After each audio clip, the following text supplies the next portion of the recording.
Hello and welcome back to Always Remember Me. Right, let us head to the ice cream parlour. Oh great, the music's gone all cheery and jaunty. Damn it! I need to get my morale up before I even try to work. I want to go to the hospital today. I want to see Aaron. I miss him. Let's go there.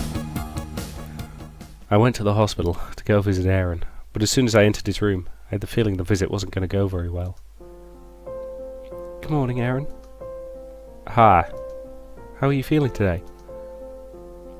A little better, thanks. He smiled at me politely, but without any of the tenderness I was used to seeing.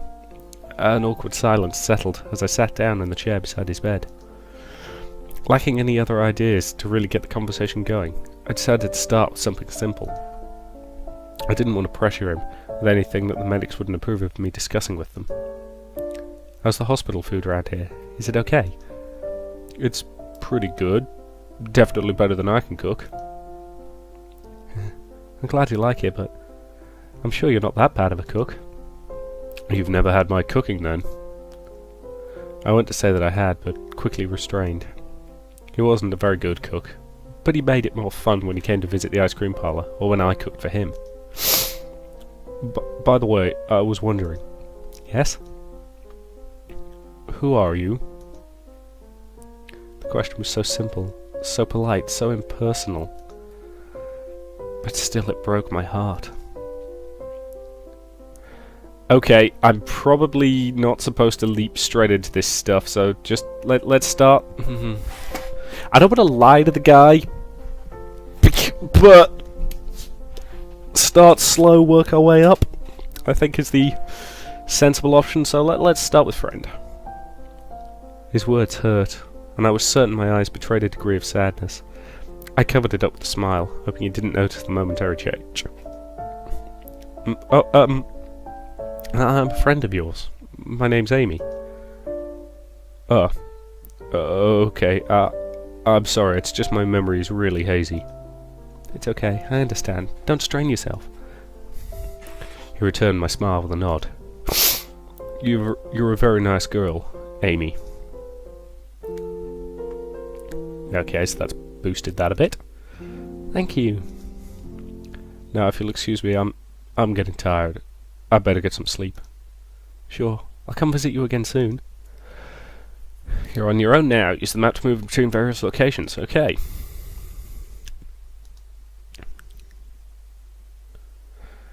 Well, let's be honest. If you leave the guy while he's got amnesia and then he gets his memory back, oh boy, that would be really awful. So I can go to the park, go to the restaurant, trendy disco. Seriously, disco pub. Who came up with the disco pub idea? I need something to boost my morale, I think. But what have I got? I've got culture, creativity, romance, discipline. Now, I kind of want to end up with Aaron at the end of it for the simple reason that, yeah, you'd have to kind of be a bit of a dick to abandon him, so how do I boost my romance, I wonder? Let's start by visiting the park. It's always a good place to think. The park is really so beautiful. It's the perfect place to relax and get away from the chaos of the big town. I can relax by taking a walk or reading a book, depending what type of a mood I'm in. Or if I'm in shape, I could do some jogging to increase my morale. The park's closed at this hour, though, so I guess I should go somewhere else. Okay, let's get some decent food at the pub. This is one of the most trendy pubs in the whole town. All you can do here until sunset is have a quick snack. But after sunset is when it really comes to life. During the weekend you can attend live concerts, and from Monday to Friday you can have a drink, dance, or eat some really good dishes. Unlike the expensive restaurant which requires elegant clothing, I can come here even in casual clothes. Get a drink, dance. Okay, morale and energy up, okay. So that's one of my options. So let's have a look at the restaurant. Le Chateau is one of the most exclusive restaurants in town. Because of that, if I want to have dinner here, I should wear an elegant dress. The chef is a real mater, full of creativity, and and I could learn much from his dishes if I get the chance to have dinner here. I don't have the appropriate dress to come here though. I need to buy something really elegant. I would complain, but I actually kind of respect restaurants that do things like that. I may be a terrible person. I think I'm just going to go home and get an early night though, given that my morale is still through the bloody floor. Go to your room to perform other actions.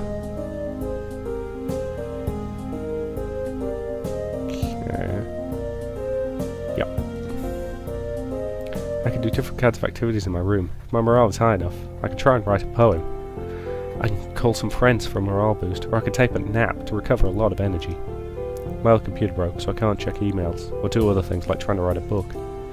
A new computer would definitely be a cool accessory to have in my bedroom, but they're so expensive.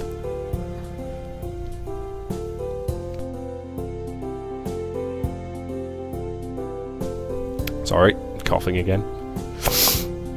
Right, let's phone some friends. Yay, success. She looks so cheery. Oh, I must go to sleep now. Tomorrow I have to work. Okay, so at least that was a more effective day. I boosted that relationship a little bit, got my morale and energy up a smidge, and acquired a teensy bit of money. Excellent, I succeeded at sleep. I want to boost my morale though before I try and do too much working in the shop. I was getting ready to leave for the ice cream shop when the phone rang. Hello? Miss Fitch? Oh yes, I'm Amaranthia.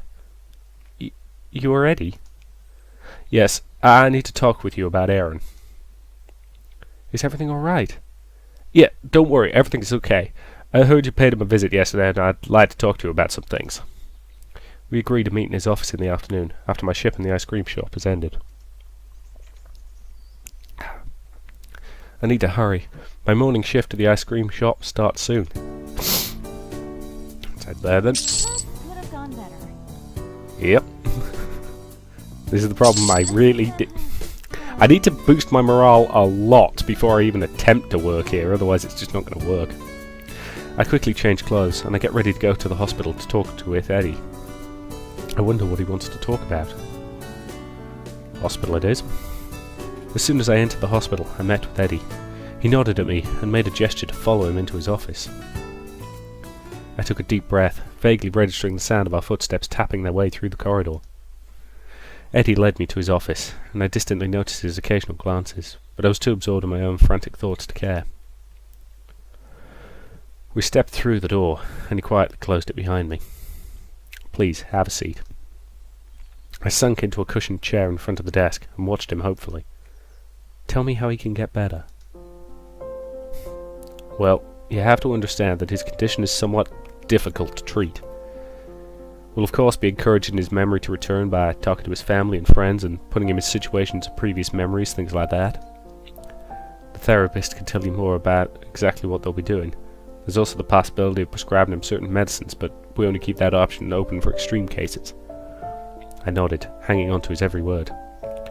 The key is that he regains his memory slowly and carefully. This sort of psychology is not my speciality, but we have to be careful of any psychological stress. Amnesia is tricky to begin with. We can't risk any more complications by trying to force him to remember. My heart sank. So what you're saying is, he won't be remembering me anytime soon? He looked at me kindly. Probably not, but there is a way you can help. How? Tell me, I'll do anything. Well, you know him very well. It would be a great help if you could think of situations that might help him regain some memories, situations from his past. Places he's been, activities he likes, things like that. I nodded my head slowly, trying to reconcile myself to all the unbelievable things that had happened recently. Cry or go? Okay, let's just go. For a few moments I sat still. Then the silence rang, and Eddie began to look uncomfortable. I stood up mechanically, having heard all that I needed to know. Sorry, weird noise from outside. Miss Amarantha. Call me Amy. And thank you for your help, Eddie. Alright, anytime, Amy. He'll be fine, don't worry. I nodded. Are you okay? I shrugged, turning to leave. Thank you, Eddie. I'll come by later to check on him. Okay, so... So it's currently sunset. Town's library. The ice cream parlour. I need a way to boost my morale. Sorry, miss? Oh, Aaron Cowan's friend, and... I'm sorry, but we don't allow visitors at this hour unless they're relatives. I see. I'll come back tomorrow then. Visit hours from morning to evening. Okay. So I could go visit him tomorrow afternoon. Now it's sunset, so the park's bloody shut. Okay,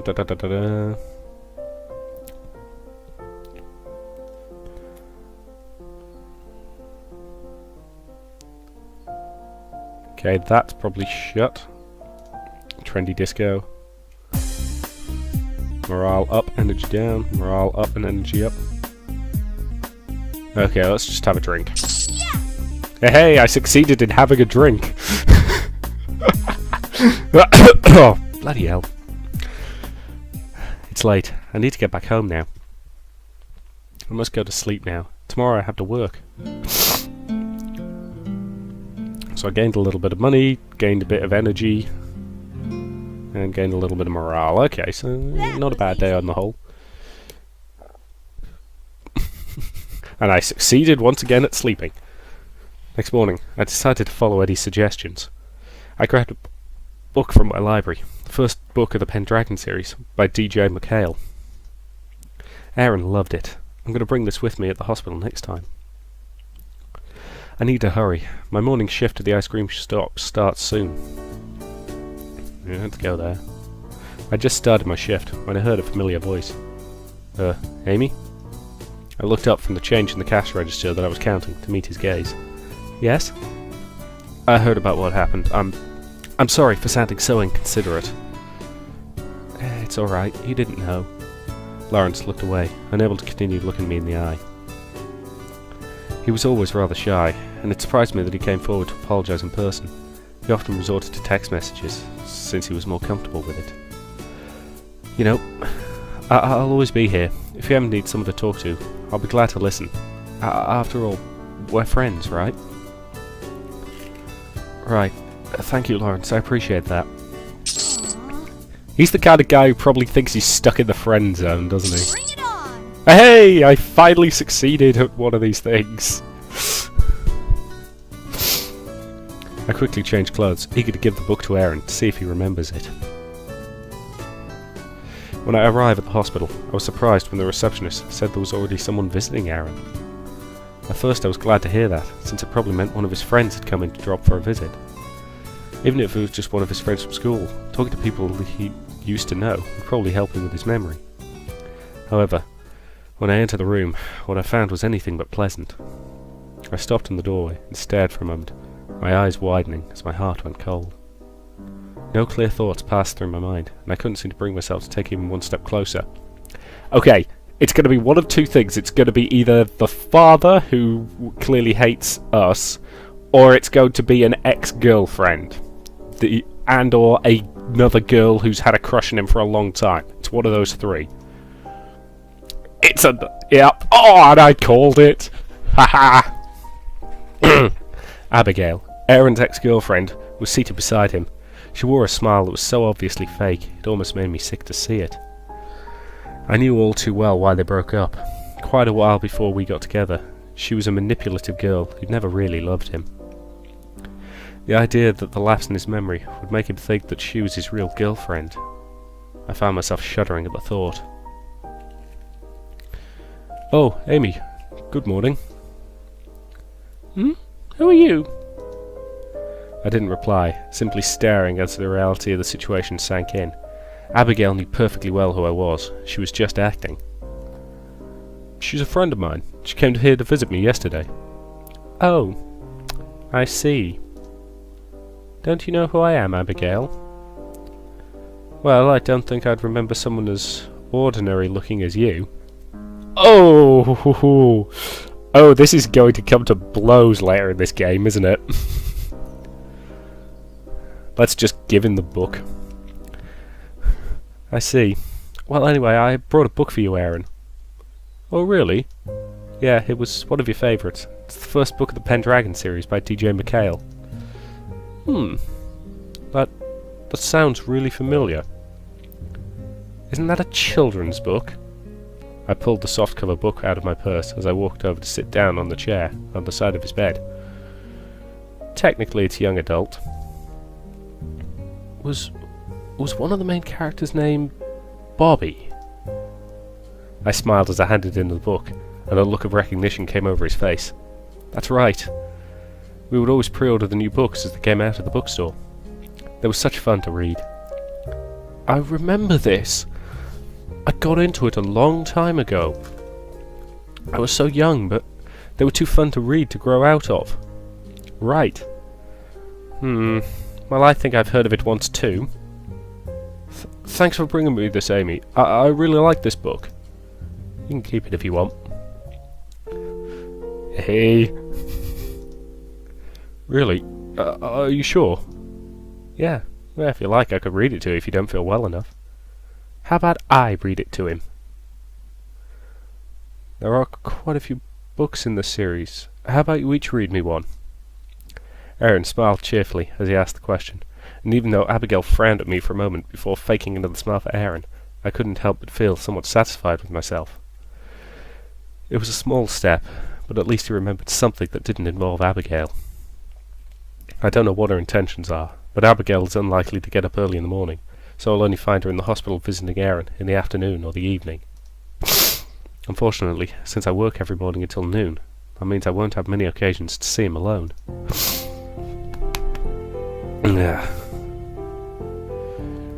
Okay, so park's still shut. Could do with something to boost, because my energy's pretty good, but I need a morale booster. Let's try the library. The library is one of my favourite places to be. Here I could borrow new books to read at home, practice my writing skills, or during the weekends I could attend creative writing courses in the evening. I could also use the library's computers to access the internet and update my personal blog, where I review books or check my email. New books arrive every Monday to Friday, so I must make sure to come back here on those days if I want to have the chance to get those new books. Update my blog. Discipline up, energy down. Culture and creativity up. So out of curiosity, what do I need to use to boost romance, I wonder? I'll find it eventually. Okay, speaking as a guy who uploads a bunch of videos to YouTube and runs an actual review show, let's update my blog. Bring it on! Hey, I successfully updated my blog. Oh, for Pete's sake. It's very handy that there is a mute microphone button on these headphones, otherwise you guys would have to put up with a lot of unpleasant coughing in this one. It's late. I need to get back home now. I must go to sleep now. Tomorrow I have to work. Because I have no idea how long this game actually is in terms of how many weeks or days. Okay, another decent boost to my morale. I need to hurry. My morning shift at the ice cream shop starts soon. Can I just ignore it completely, I wonder? Today, I was sitting morosely at the counter of the ice cream shop, my co-worker Lawrence trying to cheer me up. I nibbled meditatively at my chocolate ice cream cone, trying not to feel like my entire life had changed without my control or consent. Soon, there came a tinkling from the door, signifying that somebody else had entered. I didn't look up, but from the annoyed look on Lawrence's face, I knew that it was Hugh. Hugh's an immature boy that often hangs around with some of my friends. He's always around me, but I'm not really sure what he wants from me. 20 quid says he's the one who sent the secret admirer email. Hey babe, what's cooking besides you? Hugh, stop. Now's not the time. Hugh looked from Lawrence to me, and he did a double take. Whoa, you don't look so good. What's wrong, your dog died? I didn't reply, and Lawrence gave him another dangerous sort of look. Hugh seemed to deflate a little. No, seriously, what's wrong? Just ignore him. I couldn't bear to say anything. Saying it out loud would only eliminate any hope I had left that the whole thing was not true, and only a dream. Seriously, who dyes their hair blue? That being said, I actually really like her sort of red hair, so yeah, okay, fair enough. Blue is... It's personal choice. I don't think I could pull off having massive multicoloured hair, but I do quite find it attractive in other people. Some other people, anyway. My silence made Hugh pause. I could sense him sending a questioning look at Lawrence, but I couldn't care less. I took a few more bites of my ice cream, letting the cold dessert distract me from Lawrence's voice, as he told Hugh exactly why I was so sad today. Yeah, stupid, terrible morale. Hooray, finally. Decent boost to me money. Alright, so it's currently noon. So I could go to the hospital. Aaron relationship and morale up. Could do with boosting my morale. Damn it. There was a long silence. Oh no. Abigail's come to visit Aaron. Yeah, let's just stay the hell away from him for now. Take a walk around the park. Morale up and random bonuses. Let's see what the random bonuses might be. I'm awesome. I took my shoes off and walked with naked feet on the soft, fresh grass. It was great. Morale and energy up. Parks are closed at this hour. I guess I should go somewhere else. Let's go to the pub. Tonight there's a live concert of an alternative rock band. Attend concert. Morale up, energy down. Well, it costs an absolute bomb, so let's just dance.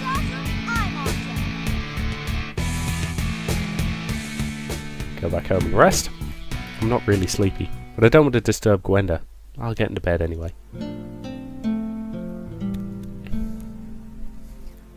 Pretend you didn't see that. I had a terrible nightmare. I woke up all scared. God damn it, I'm trying so hard to boost my morale and it's just not cooperating with me. The weekend. I can relax, do anything I like today. If I really need money, I could still do overtime at the ice cream shop. Doing overtime during weekends brings in really good money. Well, let's start by visiting Aaron. And let's talk to him. That was easy. Hey. Oh no, Abigail's come to visit Aaron. Aaron and Abigail. Well, I'm assuming this is a higher risk version, but... damn it. Despite my efforts, I didn't manage to say anything meaningful to Aaron. Abigail's presence makes me uncomfortable. Okay, then. Let's check out the library. Writing course. Morale. All stats up. Morale and energy down. Let's attend the writing course.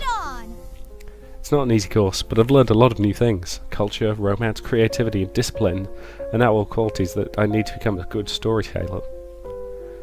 Excellent. So I'm trying to boost my romance. I need to find something that focuses on that, I think. Let's go home and rest. I'm not really sleepy, but I don't want to disturb Gwenda. I'll get into bed anyway. Yes! Yes, I succeeded in sleeping! That's the thing, if I'm going to get a success kind of, yeah, every time I sleep, it's not going to stop being funny. The weekend. I can relax and do anything I like today. But really, yeah, okay, I'm aware. Out of curiosity, if I do go to the ice cream parlour. During the weekend, the ice cream shop is really crowded. There's Lawrence, working like crazy. Okay, so I could do some overtime, I could talk with Lawrence. That's that boosts culture. Let's do a little bit of overtime. Yeah! Yay, I did an awesome job. Lowered everything, but decent bit of money. Let's go back to the map.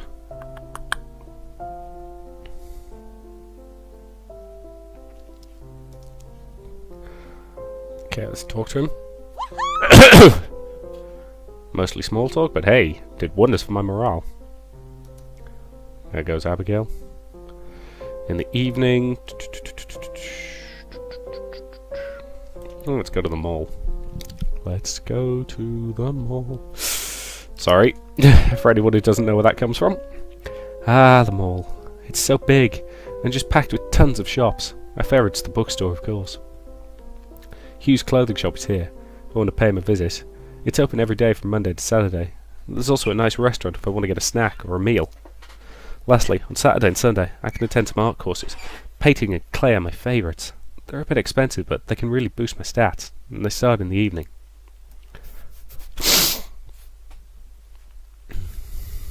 Morale, discipline, creativity. Morale, culture, creativity. Bloody hell. Is there any way to boost romance in this game? I mean, at all. Let's do some shopping. New books. You can read them at home, or do... Elegant dress. Must wear on special occasions. Sporty shoes. Recipe book. Classical music. Relaxing infusion. And avoid nightmares. Okay. Pear notebook. Akinara plushie. Okay, let's get a new book to read to him, and then let's get him the plushie a little bit later once we've got some money. Okay, let's finish shopping. Okay. Let's try and work a little bit of overtime, or are they shut? Do overtime. Damn it. At least I still get paid, even if I do a crappy job. Okay, let's go to the map. Let's head home. Read the new book. Let's just slouch and watch some TV. Bring it on! I successfully watched TV. I'm not really sleepy, but I don't want to disturb Gwenda. I'll get into bed anyway. Okay, so decent boost to morale, bit of boost to money. That's an okay day. I dreamt I was in a world made of ice cream.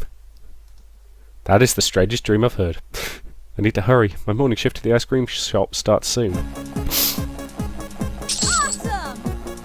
Hey, I did awesome. Because everything is awesome. Sorry, I seem to be in a singing mood today. I apologise. As soon as my shift ended, I headed to the hospital with more books in my bag to see if they could help Aaron regain his memory. When I arrived at the hospital, I went straight to Aaron's room, with several heavy bags of books in my arms. I was surprised to find quite a crowd gathered in his room.